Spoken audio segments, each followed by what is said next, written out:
Sa CLP. Di ba, una, we heard kung gaano tayo kamahal ni Lord, God's love. Ayun, next would be, who is Jesus Christ, di ba? Nakilala natin si Jesus Christ. And then, we knew, kung paano tayo humingi ng patawad, kung paano tayo manampalataya. And last week, di ba, we learned, syempre, kung paano natin mahalin si Jesus Christ and si neighbor. Diba? Kaya nga siya cross, going up and then equal. So we need to learn our neighbors equally. And syempre, as we continue our journey in CLP, sino ba yung pinakamalapit na neighborhood natin? Diba? Unang-una, ang pamilya natin. Okay?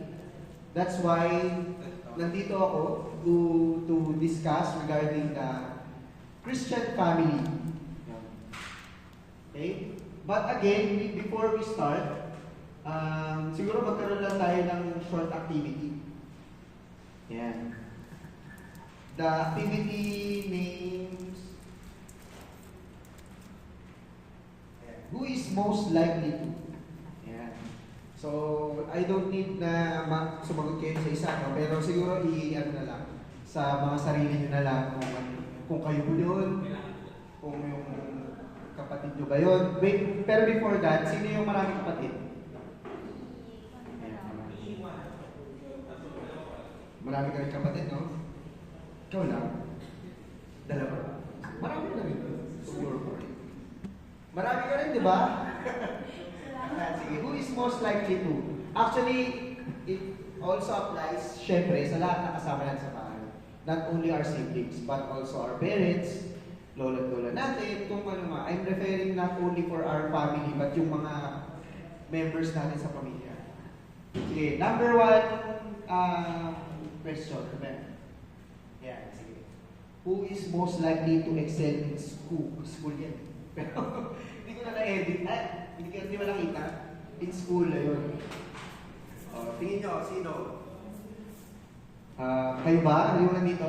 Siyempre tayo, pag tayo nandito, oo. Kasi tayo nandito ha?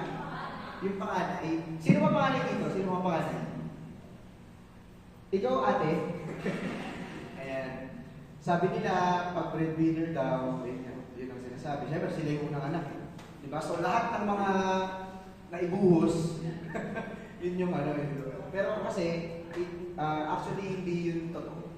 Kasi hindi ako panganay. Tinangat yung sarili. Hindi kasi ako, pangalawa ako. So, I belong to the second child, middle child syndrome. Alam niyo yun? Yes. Diba? Parang yes sila. Kaya ko rin. Ayan, sige. Ako sasagutin ko, sa amin ako eh. Yes, tama. Oo. Ako talaga. Ikaw din. Ikaw yung kanina, di ba? Ay, bunso. Pero, ikaw rin siguro nag-e-excel sa inyo. Siyempre, ikaw rin yung dito eh. Next, who is most likely to be afraid of spider? Pag malaki. Kasi pag maliit, di naman eh. Sinong takot sa spider? Hindi sige. Tatandaan ko na pag may spider tayo dito. Next, who is most likely to cry over a movie? Sino yung emotional damage? Emotional damage. Ayan, yung asawa ko, yan talaga yan. Iyakin yan eh. Pero usually mga babae, no? Totoo ba? Hindi naman, no? Medyo daw si Alvin, medyo daw. Ikaw bro, iyakin ka ba? Okay, sige. Next. Anong next natin na? Ayan. Who is most likely forget an event, important event? So, sino yan? Especially pag may mga GG na kayo or anniversary ng mga magulang nyo, di ba? Masama yung nakakalimot ng mga anniversary, mga important dates, ha? No? Pero, syempre, we should cherish yung mga moments na yun. Next. Who is most likely to fail a math test?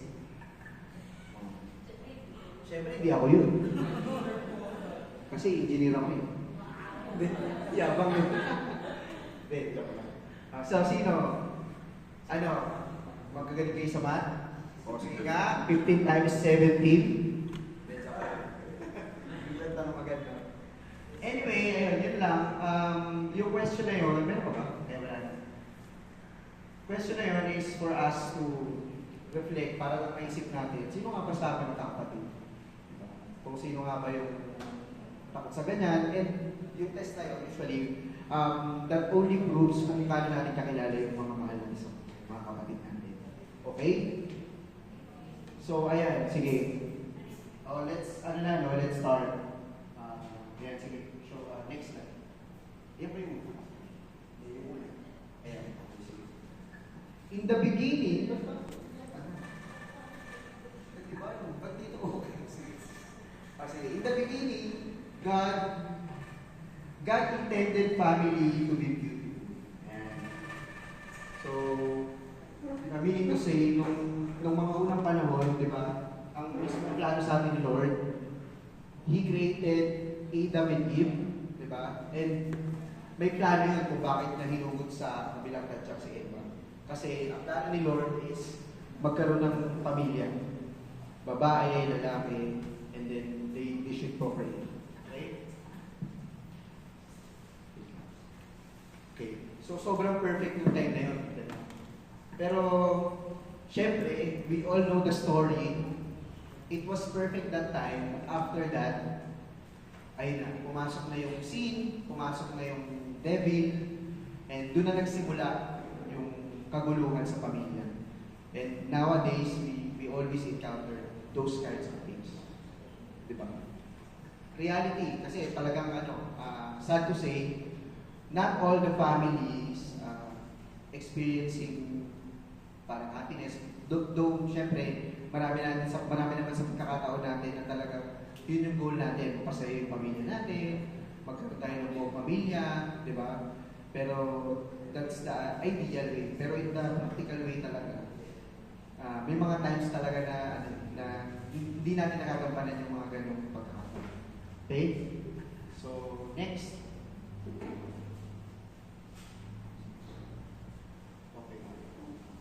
Ayan, sabi niya sa Joshua chapter 24, verse 15. If it is displeasing to you to serve the Lord, choose today whom you will serve. The gods your ancestors served beyond the river, or the gods of the Amorites, in whose country you are dwelling. So, kasi di ba nung mga nakaraan, may mga Diyos-Diyosan, may mga kahit sino sinasamba nila, di ba, yung mga gold gawa sa ginto. But for us, we are in the community as couples for Christ and as singles for Christ under the umbrella of CFC, di ba? As for me and my household, we will serve the Lord. Okay? And that's the plan, and that's the ultimate plan, not only for our community. Siyempre, sa Catholic Church, saan ba nagsisimula? Saan ba nagsisimula yung service natin? Siyempre, sa tahanan natin. Hindi sa labas ng bahay, hindi sa kapitbahay mo, hindi sa barkada mo, sa bahay nagsisimula. Okay? Next. Ayan. Gaya na sinabi ko, no? The family is imperfect, yet beautiful gift from God. Agree kayo doon? Diba? So, walang pamilya na perfecto. Parang ano lang yan. Yung, for example lang, experience ko. Pinakasal ako yung asawa ko, I love her imperfections. So, kung ano man yung mga nangyari, kung ano man yung mga imperfections na yun, we should love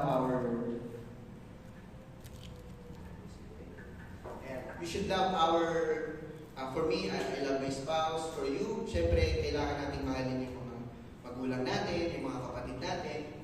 And, isa pa, we cannot choose our family. Tandaan niyo yan, hindi nyo pwede piliin yung pamilya nyo. Si Jesus Christ, our Lord God, is the one who chooses them. So, kung sino yung mga magulang natin, nanay natin, tatay natin, beautiful kahit na madaming imperfection yung mga magulang natin. Ako honestly, lumaki ako sa mahirap na pamilya kasi hindi ako taga dito, from Navotas ako. And I grew up on a squatters area. Ayun. And to the point na kaya nga sabi ko, middle child syndrome. Lumaki ako sa tampo. Parang laging favorite. Kasi tatlo kami. Favorite yung bunso ng nanay, favorite yung panganay ng tatay. So ako, favorite ako nung kapitbahay. Kidding aside, pero medyo half-men. Which talagang naramdaman ko yun. And siguro nung mga bata-bata pa ako, talagang may mga times talaga na napapaisip ako na gano'n. Bakit nangyayari sa akin yun? Pero kasi, as long as we grow older, may mga realizations tayo sa buhay. Kaya ngayon, imagine na from the moment na na-experience ko yung naiisip ko yung mga ganung bagay, and to the point na meron na ako sariling pamilya. Ngayon, naiintindihan ko na kung bakit malupit yung tatay ko sa akin. Kasi ngayon, medyo nagagalit na rin ako sa anak ko. Diba? Pag pinapagalitan ko siya, sobrang kulit, naisip ko, ganun kasi siguro dati.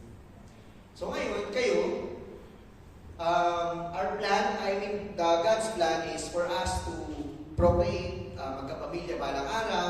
We have our own plans, syempre, gusto natin magkaroon ng sariling pamilya. Ngayon, na nasa poder pa tayo natin mga magulang, alam natin na may mga times na nakagalit tayo sa magulang natin. But those are the imperfections na kailangan natin mahalin. Hindi lagi masaya. Hindi lagi masaya. And honestly speaking, minsan nga mas marami pa yung tampuhan. Lalo na sa madaming magkakapatid, di ba? Ang daming, maraming lamangan. Nandyan yung lamangan. Bakit siya may ganito? Bakit ako wala? Di ba? Kami nga lang tatlo, may ganun eh. What more pa sa... Sino dito yung lagpas tatlo? Madami, di ba? Minsan, intindihin din natin yung side ng parents natin. Kasi, marami, imagine ang hirap natin palakihin. Lalo, di ba kayo? Ang hirap natin palakihin, ang hirap niyong palakihin, and yung sacrifices nila. Tapos, syempre, nararamdaman natin yung mga bagay nito. Again, ang emotions natin, we cannot invalidate feelings. Hindi mo pwedeng i-invalidate yung feelings mo. For example, ikaw, nagtatampo ka sa magulang mo.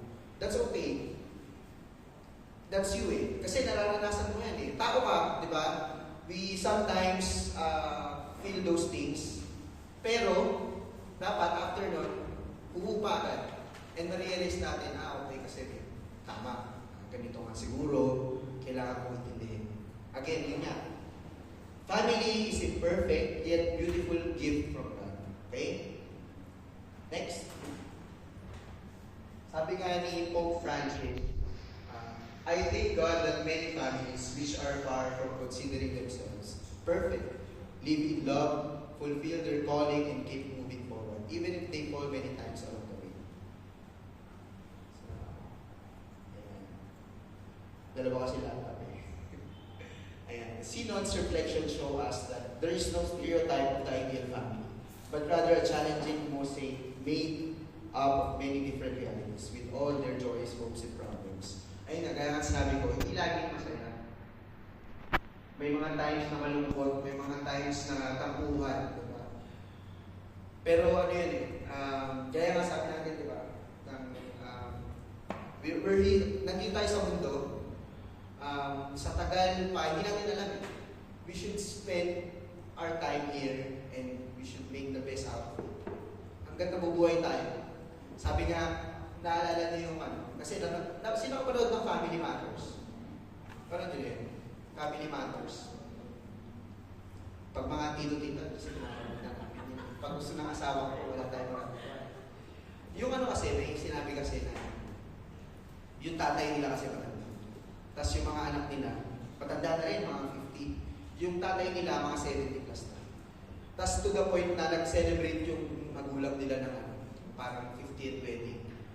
May mga trabaho yung mga anak. Tapos, ang ginawa ng tatay, tinanggal yung mga cellphone. Tapos after nun, binalik na yung cellphone after 3 days. So parang nag-enjoy sila ng without cellphone. Ayun na, binalik yung cellphone, magpapaalam na yung mga magulang, ay yung mga anak. Binigay na yung cellphone, sabi niya. Thank you daddy, thank you daddy. At sabi ng tatay dun sa anak, mag-iingat ka. Yung anak, syempre na-miss yung cellphone eh. Tapos ginanto ng tatay, sabi niya, yung cellphone mo, nandyan lang yan. Pero ako, hindi habang buhay nandyan. Paminsan-minsan, titignan mo ako. Diba? Naiyak kami dun eh. Paminsan-minsan, titignan mo naman ako. Kasi diba, totoo naman eh, hindi habang buhay kasama natin yung magulang natin. So, ayun. Biyak dito. Pero ayun, ayun, paalala lang talaga na mind blown din ako nun. Kasi, totoo naman eh, we have senior parents already na sabi ko nga kahit kasal na kami ng asawa ko, ano pa rin, i-spend pa rin namin yung oras na kasama namin yung mga magulang namin. Yung magulang ko, nasa Marilao, nasa Bulacan. Pero pinupuntahan namin kasi, syempre matanda na. And, gaya nga nasabi ko, spend natin yung oras na kasama natin. Ganun din sa mga kapatid ko. We only have few moments, hindi natin alam. Syempre, itong taon na ito, mabilis yun eh, bilis sa panahon eh. Hindi natin namamalayan, matanda na tayo. Ngayon kayo, nakaupo kayo, sa CLP kayo. Pero after ilang years, pabalikan nyo na lang yan na parang tama kasi dito. Na kailangan natin i-cherish talaga yung moments natin sa pamilya natin. Okay? Next. Ayan. Ayan. So yun nga, no, may mga imperfections tayo sa family. Pero, gaya na sabi ko, si Lord palaging may plano. May plano siya sa pamilya natin. Ayun. Unang-una, we shouldn't compare each other's families. Iba-iba ang pamilya. Iba yung pamilya ko, iba yung pamilya niya, iba yung pamilya ko. Pero bawat kaibahan, alam ni Lord, may plano si Lord sa atin. And syempre, ano ba yung unang-unang plano? Next. Okay. God has intended the family to be for the transmission of life. Kaya nga sabi ko, nagsimula kay Adam and Eve. Unang plano ni Lord for that is for the family to build and procreate. Magpakarami, di ba? Ngayon, nandito kayo as singles for Christ, but you don't know how long will you be single forever. May mga plano si Lord. Some of us may be called single blessedness. Some of us are being called to have our own family, di ba? Some of us, yung parang, yun nga, kaya sabi ko, ganito yung vokasyon, di ba? Pare, madre, di ba? Di natin alam. But for our current teaching, syempre, for us to build our own family. Okay? Ayun. Sabi nga sa Genesis chapter 1, verse 27 to 28, the fundamental task of the family is to serve life, to actualize in history the original blessings of the Creator. Ayun nga. It made sense, no, that therefore God created man and made him female. So, kung mapapansin natin, being members ng SFC, di ba? May plano talaga sa atin si Lord. Hindi natin namamalayan in the next few years sa mga may GG dito, sa mga single dito. We never know. We never know the God plans for us. That's why, ayun, we don't need to be sad. Hindi natin kailangan mainip, di ba? Ako naniniwala ako dun eh, na kahit ng mga single pa ako, naniniwala ako yan, na balang, for me, yung tawag sa akin ni Lord is para makabuo ng pamilya. So I know, we have our own path, and ayun, we hope someday na mag-procreate, mapalaganap kung ano yung natutunan natin dito sa community, sa mga anak natin. But for now, as magiging member ng SFC, we should always, syempre, learn these things and of course, apply this one to our siblings, di ba? Matututunan natin dito sa ating community. Okay? Next. The family is a place for teaching children and training leaders. Ayan.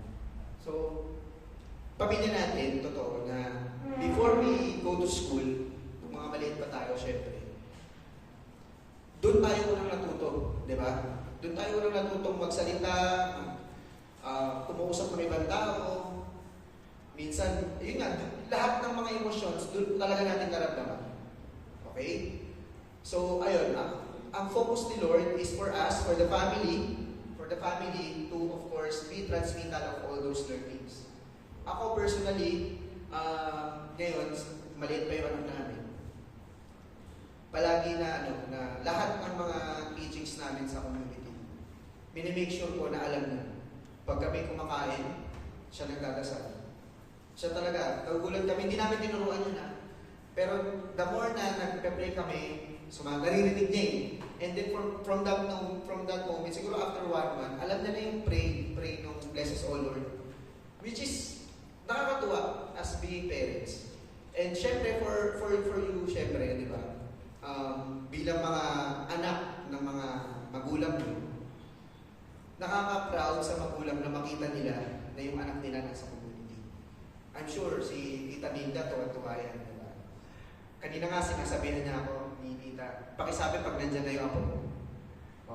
Kasi syempre, kahit ganitong oras, pag alam niya nandito ka, kampante yung loob ng magulang natin. But if, for example, nakita tayo mga 9 p.m. na nasa labas pa, tapos kasama tayo ni Bruno, hindi joke lang. Ayun, kunwari, nasa iba tayong lugar, may intindihan natin yung pag-aalala ng magulang natin. Kasi, ganito tayo pinalaki. Pinalaki nila tayo na maayos, and naniniwala ako na walang magulang na nag-aangat ng kasamaan sa kanila. Nag-aggregate. Promise, lahat yan. Baka experience, may mga kakilala ako, broken family. Na nagmula, single mom. Pero, kahit ganun, talagang pag yung magulang, concern na concern talaga sila sa anak nila. Ultimo lola nga. Actually, yung lola pa mas lolo't lola. Ngayon yung anak ko, minsan nagtatampo kasi parang mas mahal niya yung lolo't lola niya. Siguro ba dahil lagi namin dinadala doon yung anak ko? Pero nakakatuwa kasi, ayun nga, makikita ko yung concern na doon sa pamilya natin, doon nagmumula yung transmittal ng mga values, di ba? Sino nakapanood ng Inside Out dito? Maganda, di ba? Maganda. So, yun nga, when we start growing up, we only have 5 senses. Senses. Feelings pala. Anger, di ba? Disgust, fear, joy, sadness. Di ba? Yung anak ko, favorite sadness kasi umiiyak lagi. Pero kayo, ngayong edad natin, may anxiety na tayo. Nakapanood tayo Inside Out 2. Di ba? And sinasabi pa nila, the more na tumatanda tayo, we tend to be less happy. Nakakalungkot, di ba? Na hindi na si Joy yung nagmamando. Iba na yung nagmamando. Si anxiety na, si depression na, di ba? So, pero yun nga, no? Yung learnings kasi ng Inside Out 2, talagang sa pamilya nagmula. Paano ba natuto si Riley? Di ba sa pamilya niya? Sa magulang niya. So, ayun. All those learnings dapat magmula sa pamilya. Yun yung plano ni Lord. Lahat ng mga nararamdaman natin, mga learnings natin, pagiging magalang natin, pagiging madasalin natin, kailangan doon sa tahanan natin talaga nagmumula. Okay? And, parang nasabi ko na pala. Dito tayo minumold ng ating magulang. Hindi natin na minsan nga pag minumold tayo kala natin yung di ba inuutosan tayo? Kala natin yung inuutos sa atin is hindi para sa atin. Diba? Maghugas ka ng pero hindi talaga marirealize ito eh. Kasi yung mga utos na yun, training pala yun para balang araw, ikaw yung talagang maghugas din pag may pamilya. Uutusan mo rin anak mo. Yung pala yung learnings. Hindi, I mean yung mga way na pag-uutos ng magulang natin sa atin. Diba? Way yun kung paano ka sumunod. Kasi sa trabaho, usapan trabaho na naman.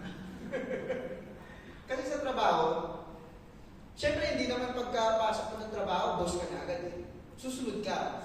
Pero syempre sabihin nyo, dito sa bahay wala naman sahod eh. Sa trabaho, may sahod. May allowance pag sumusunod di ba? Kahit pa paano. Pero kahit na, di ba, pagmamahal ng magulang nyo, minsan sapat na yun. And pag nagtatrabaho kayo, tsaka nyo lang din, syempre pag nagtatrabaho kayo, yes, pera, I know. Mamaya, iaano natin yan kung gaano mahalaga yung pera sa atin versus dun sa pamilya natin. Okay? Sige. And next.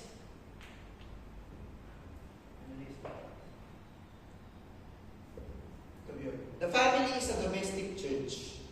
So aside from those learning, yun nga, transmittal siya ng values. Siya kaya naging unang-unang simbahan. Diba? Gaya ng example ko kanina, yung anak ko marunong magdasal. At magpo 4 years old na si Pia.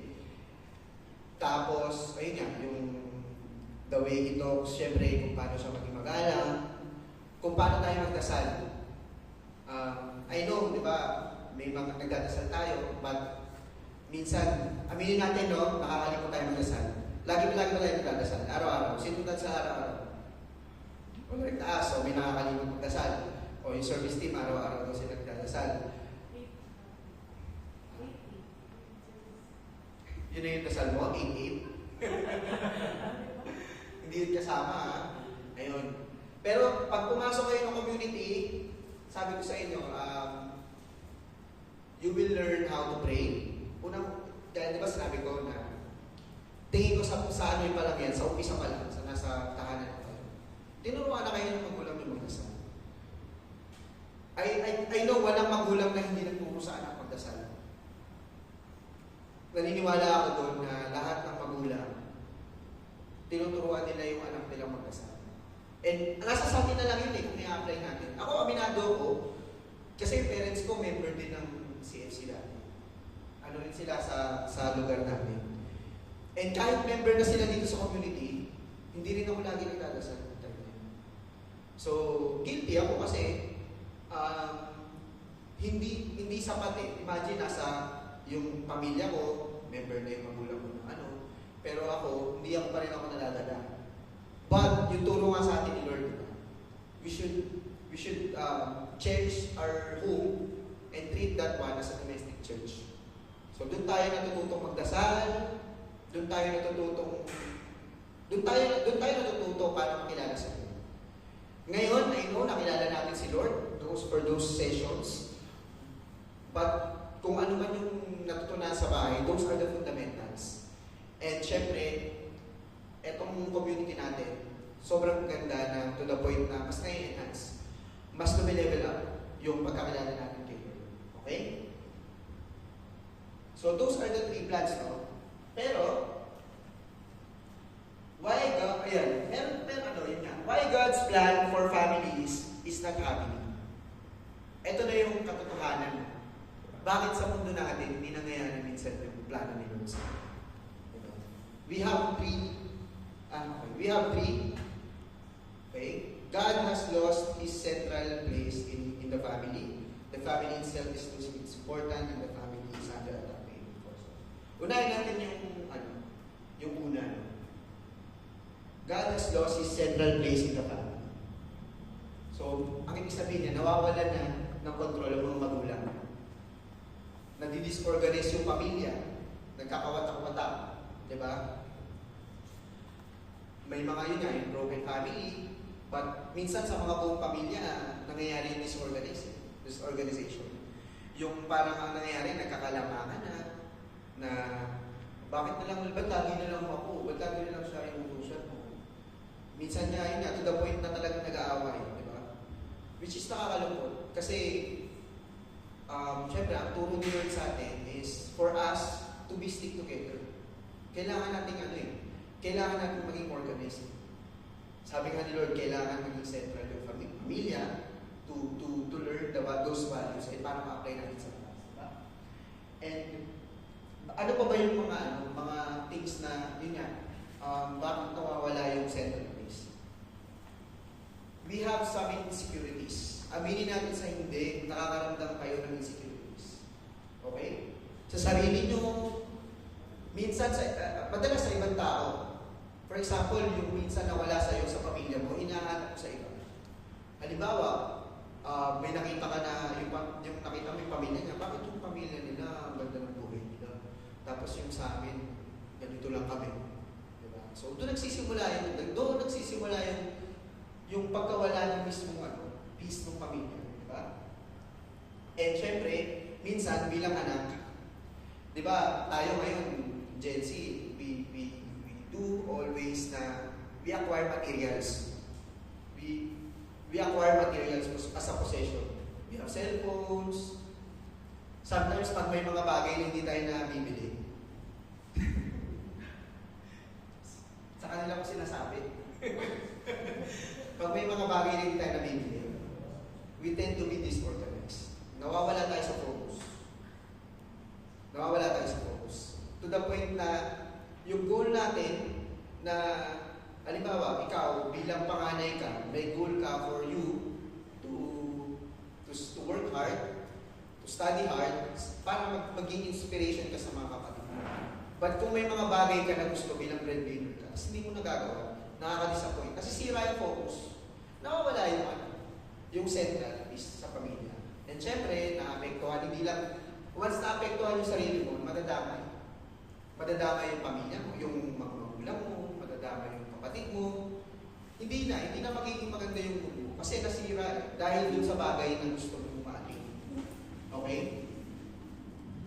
And minsan sa atin tayo sa minsan tayo mga anak, mas gusto natin easy and comfortable life. Tama, di ba? Ako, guilty rin ako sa ganyan. Gusto ko, hindi ako inutusan. Gusto ko, nanonood daw ng TV, nung mga panahon ko, nanonood daw ng TV, tapos sa akin, maglalaro lang ako. Ganun lang gagawin ko. Nung college, gusto ko, nagpo-computer lang ako. Pero kasi, yun nga, kala natin maganda yun. Pero ang totoo, hindi talaga. Ako na-realize ko yan. Siyempre, sabi ko nga sa inyo, the more na tumatanda kayo, mas nalalaman niyo yung mga bagay-bagay. Sige. Next. Ayun. Family is losing its importance. Gaya nga ng sinabi ko, mas pinipili ng iba yung iba kaysa pamilya. Mas pinipili ng iba, ng mga anak, yung iba kaysa sa pamilya.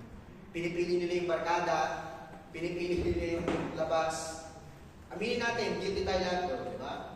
Which is, nawawala yung importansya ng pamilya natin. And syempre yung last, family is under attack by evil forces. Andyan yung pagiging secularism, inaalis natin si Lord sa pamilya, andyan yung relativism, na parang hindi na tayo naniniwala sa sinasabi ng parents natin. Okay? Ano bang dapat natin gawin, di ba? Sabi nga ni St. Paul, family, become what you are.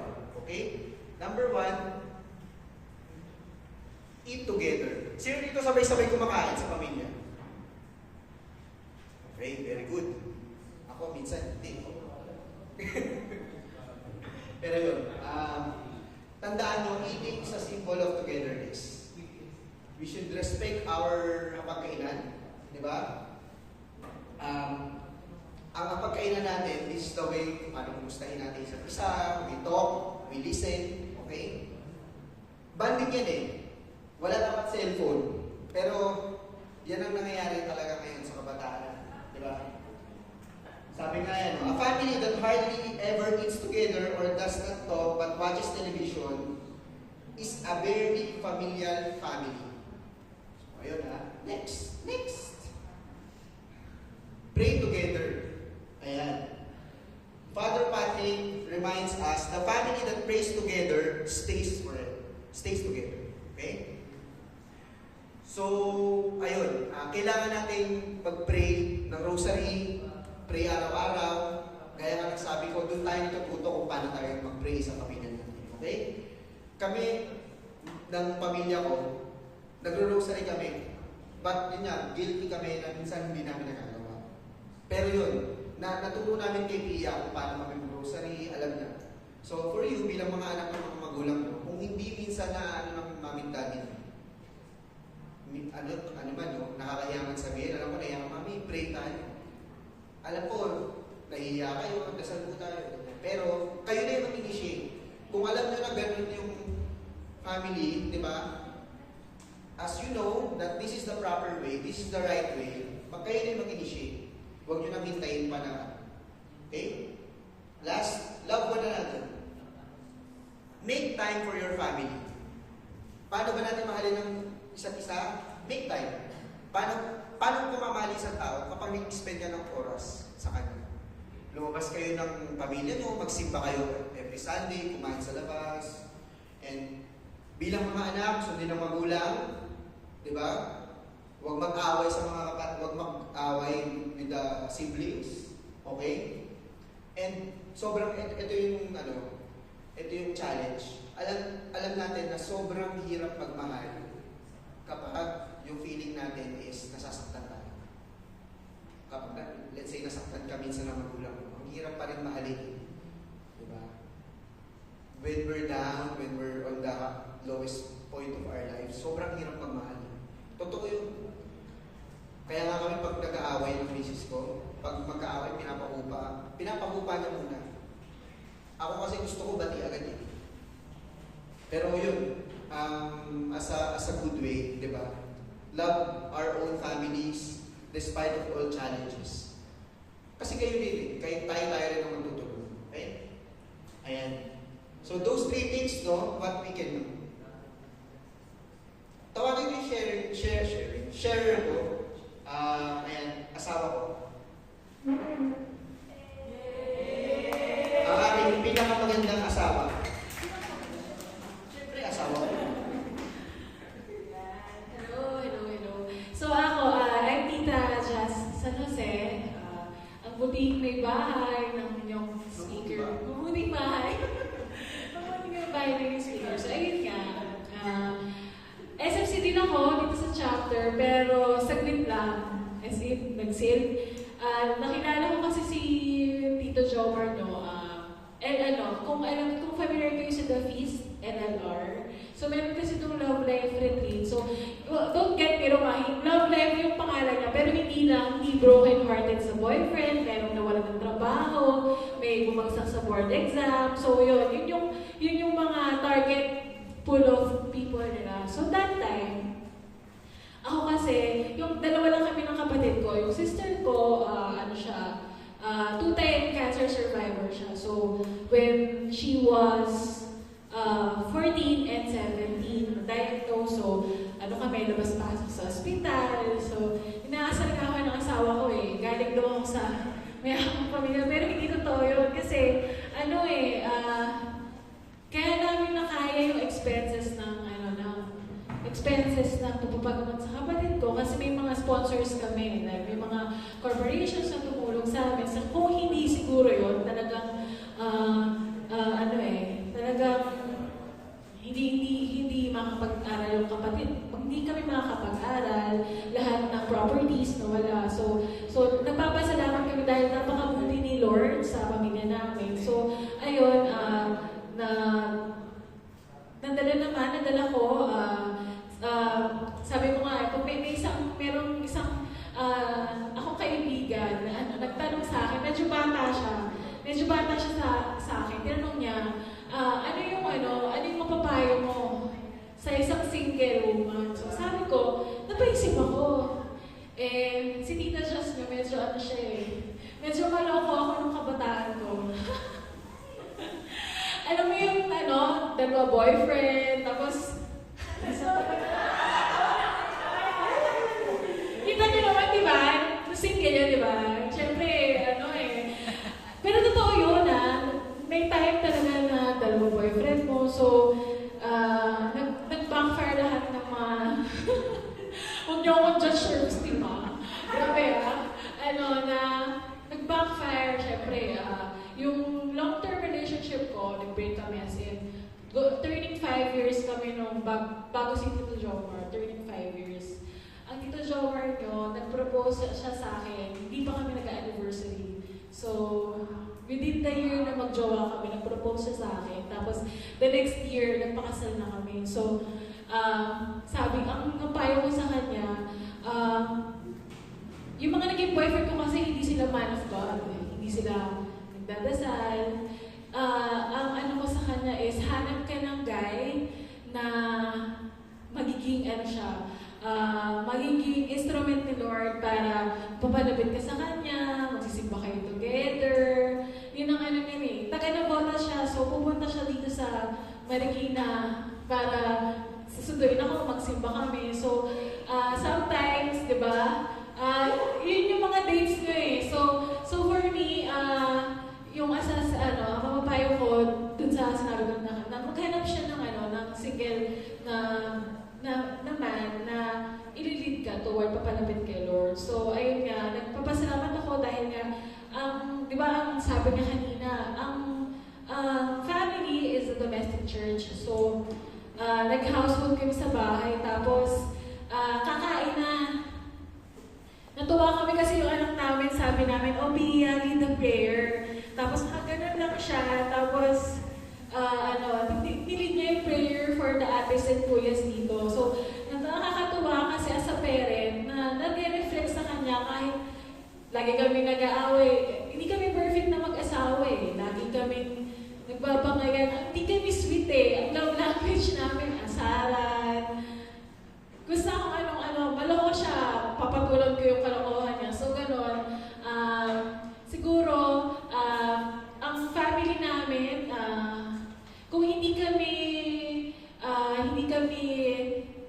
tinrain ng mga magulang namin na magsimba, na makilala si Lord Jesus Christ, siguro, hindi maayos yung buhay. Kasi syempre, diba, at certain point of your life, talagang meron nasa lowest ka, diba? So, ang gagawin mo lang is mag-pray, tapos, doon pumapasok yung asawa mo, like nga sa amin nangyayari, na mas nalilid na niya yung spirituality ng buong pamilya. So, nagpapasalamat ako dahil yung father ng anak ko, like Tito Jomar, is ganun nga.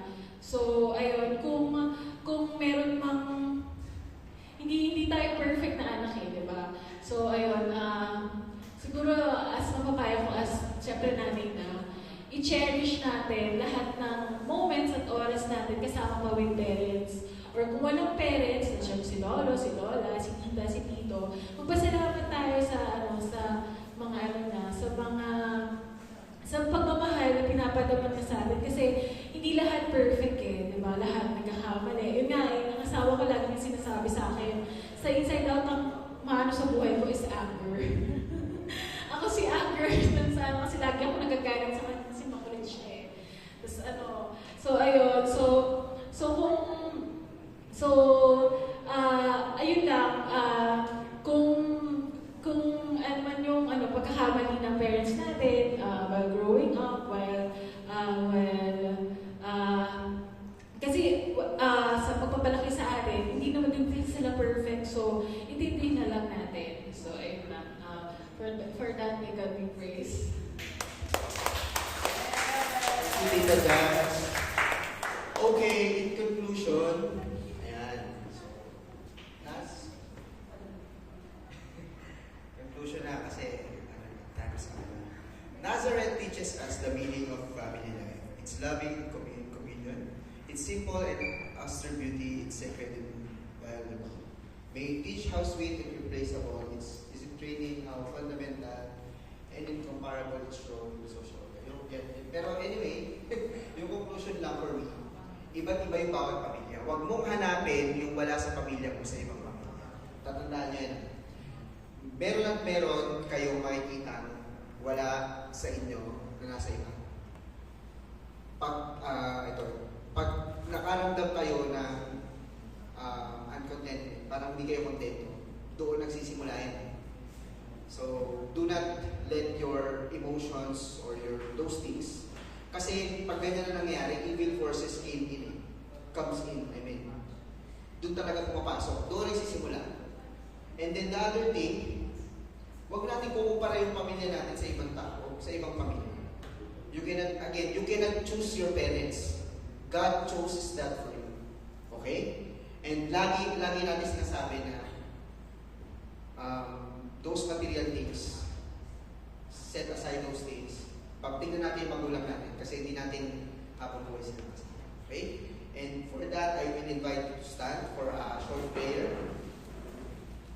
Let's put ourselves in the presence of our God, and the Father, the Son, and the Holy Spirit. Amen.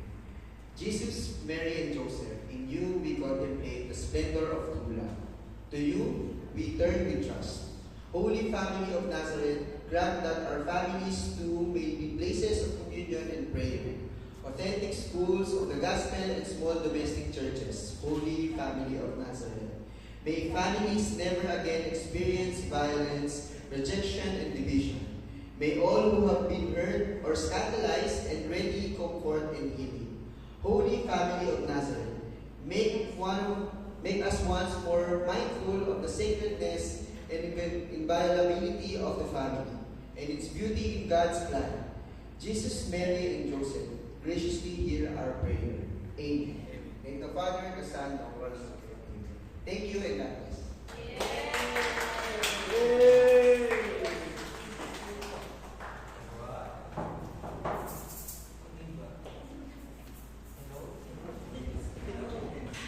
Ayan, wait lang. Palit tayo. Ayan.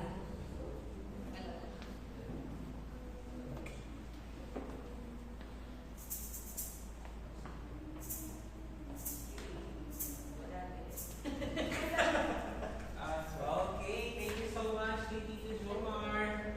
Ayan. Palakpakan naman natin si Tito Jomar and Tita Jasmine. Ayan, diba? Kinilig ba kayo sa part na may sunduan, di ba? Kinikilig ko sa... O, diba? Okay.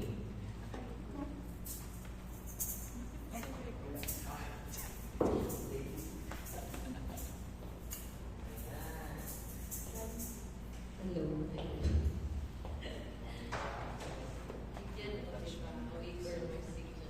Ayan, Tito Jomar.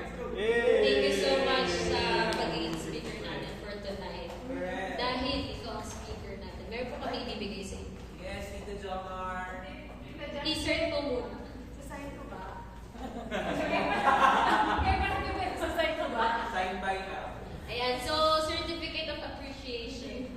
The certificate is presented to Tito Jomar Sanos for sharing his God-given gifts and knowledge as speaker for Session 5, The Christian Family, for their Christian Life program entitled Glow Up. Yes, thank you so much. Siyempre, meron po kami pa-thank you. Picture tayo. Kapatid. Mga mada. One, two. Isa pa. One, two. Okay. Yes, favorite lang natin si Tito Jomar.